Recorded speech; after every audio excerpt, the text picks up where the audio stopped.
International media అంతా ఒకటే గోల.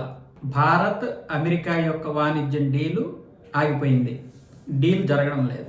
మొత్తం యూరప్ న్యూస్ కావచ్చు, లేకపోతే అమెరికా కావచ్చు, లేదా మొత్తం ఇంటర్నేషనల్ మీడియా అంతా ఇదే గోల. ఏంటో మరి తెలియదు. బహుశా రాహుల్ గాంధీ గారు యూరప్ ట్రిప్కి వెళ్ళారు కదా 3 వారాల పాటు, ఏ పొలిటికల్ కాదని చెప్పారు. దీనికి ఇప్పుడు మన పీయూష్ గోయల్ గారు ఏమొచ్చేసి క్లారిటీ ఇచ్చారు. అలాంటిది ఏమీ లేదు, జూన్లో కూడా మంచిగానే వాళ్ళకి మనకి సంబంధాలు జరిగాయి, దానికి సంబంధించినటువంటి మీటింగులు జరిగాయి, ఆన్లైన్ ఆఫ్లైన్ అంతా బాగానే జరుగుతోంది అని ఇప్పుడు ఆయన క్లారిటీ ఇవ్వాల్సి వచ్చింది.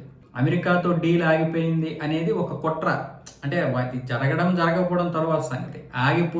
ఆగిపోయింది అని చెప్పి ఇంటర్నేషనల్ మీడియా లేనిపోయినటువంటి ఫేక్ న్యూస్లు ఏ విధంగా స్ప్రెడ్ చేస్తుందో చూడండి.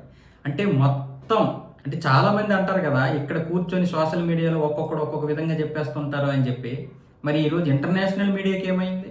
ఇంటర్నేషనల్ మీడియా మాది, ఆ మీడియా ఈ మీడియా తోపు తురుము అని చెప్పేటటువంటి పెద్ద పెద్ద మీడియా సంస్థలు కూడా ఇప్పుడు పైన ఉన్నటువంటి వారు చెప్పినట్లుగానే వింటాయి. ఎందుకంటే అమెరికా చెప్పినట్లుగా వినకపోతే వాళ్ళకి ఫండింగ్ రాదు, యూరోప్ చెప్పినట్లు వినకపోతే వీళ్ళకి ఫండింగ్ రాదు. అందరి చేతిలో అన్ని మీడియాలో ఉంటాయి. మరి ఎవరు ఇప్పుడు ఈయన మరి పర్యటనకి వెళ్ళాడనో మరి ఏమో తెలియదు, కానీ ఈయన పర్యటనకి వెళ్ళాడో లేదో అప్పుడే ఇలాంటి న్యూస్. దీనికి ఇప్పుడు పీయూష్ గోయల్ గారు ఏమొచ్చేసి క్లారిటీ ఇస్తా ఉన్నారు. దీని గురించి కూడా ఏడుపు చాలా మందికి. ఎందుకో నాకు అర్థం కాదంటే అందరూ ఇలాగే తయారయ్యారు. దేశానికి సంబంధించి ఒక చెడు వార్త వచ్చిందంటే అందరికీ బాధ ఉండాలి.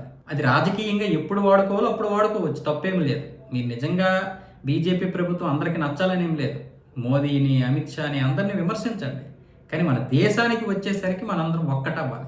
అది లేకపోతే ఈ దేశాన్ని కొనేయడానికి పెద్దగా ఇచ్చేయాల్సిన అవసరం లేదు ఇతరులకి.